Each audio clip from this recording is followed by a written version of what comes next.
Mesir, ulama besar, ulama hebat. Beliau ini pernah pada suatu saat ziarah ke tempat Sayyidina Imam Al-Husain. Sayyidina Imam Al-Husain di Mesir. Ketika ziarah, kemudian dia tertidur dan bermimpi bahwasanya beliau telah menanam pohon di kota Mekah dan begitu banyak buahnya dan besar sekali pohonnya. Nah, ketika itu beliau langsung berangkat ke kota Mekah. Ada Syekh Utsman bin Hasan Al-Jiryani ini seorang ulama besar, seorang muslim, alim, al-lama, al-imam, al-syekh, al-alim, al-albillah. Bahkan beliau ini murid daripada Syekh Imam Ibrahim Al-Baijuri.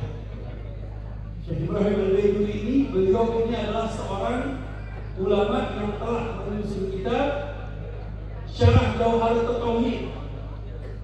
Kalau pernah belajar tauhid, Jawharatul Tauhid dari Imam Al-Baijuri beliau. Kemudian Hasyiah Taqrib Fathul Qarib, 2 jilid, sering dibaca di ulama Jawa Indonesia. Imam besar. Beliau masih hidup, tapi beliau berangkat ke kota Mekah di zaman gurunya Syekh Ibrahim Al-Baijuri masih ada. Berangkat ke kota Mekah. Ternyata ketika beliau mengajar di kota Mekah dan banyak murid-murid yang belajar dengan beliau, di antara muridnya Syekh Utsman bin Hasan Al-Jiryani ini adalah Mbah Ahmad Rifai. Saya bingung kok ada dijawab Mbah Ahmad Rifai seperti ini sangat ilmunya sampai kepada Syekh Utsman Al-Jiryani. Ternyata Syekh Al-Jiryani ini lebih tua daripada Syekh Ahmad Rifai. Yang saya telusuri lagi, apakah ada nyambung sanad ilmiahnya dengan Kiai Haji Hasyim Asy'ari, pendiri Nahdlatul Ulama. Ternyata setelah saya telusuri lagi, ketika wafat Mbah Ahmad Rifai, setelah 2 tahun lahir Kiai Haji Hasyim Asy'ari. Padahal Kiai Ahmad Rifai umurnya berapa itu? 83. Ya. Hampir 83 kalau nggak salah 1283 beliau. Jadi waktu itu masih tahun 1780 sampai 1800 berapa. Masya Allah, tabarakallah.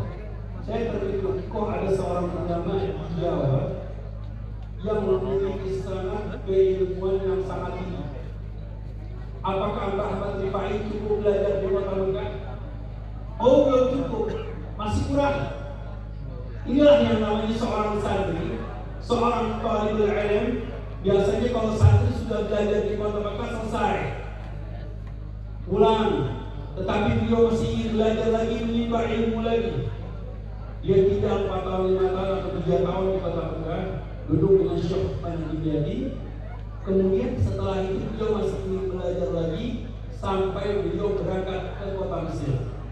Nah, di kota Mesir lama bertemu dengan Syekh Ibrahim Al-Baijuri, bertemu dengan seorang Syekh Muhammad Syarwani. Syarwani apa? Beliau ini sahibul Hasyiah kitab Tuhfatul Muhtaj. Hasyiah Tuhfatul Muhtaj punya Ibnu Hajar Al-Haytami, kemudian dihasyiahkan. Ini beliau Syekh Muhammad ketemu. Makanya masuk akal. Kalau ketemunya mereka semua ulama-ulama kemarin kita, penyusun buku, penulis, ini yang ditemukan Mbah Ahmad Rifai, penulis semua. Ulama, ahli hadis, kemudian fikih Syafi'iyah, fikih Syafi'i. Ini kalau Mbah Ahmad Rifai kalau sudah belajar kitab Syafi'iyah ini sudah ibaratnya sudah selesai semua kitab Syafi'iyah belajar sama beliau. Soalnya ketemunya dengan siapa? Ulama Mekah dan ulama Mesir. Fuqaha semuanya di kota Mesir. Dan kemudian sanad-sanad beliau ini sama sebagaimana sanad yang ada pada Al-Bagir, Al-Habib Bagir dan ulama-ulama di Indonesia. Dan sanadnya NU semua sama sampai ke sana.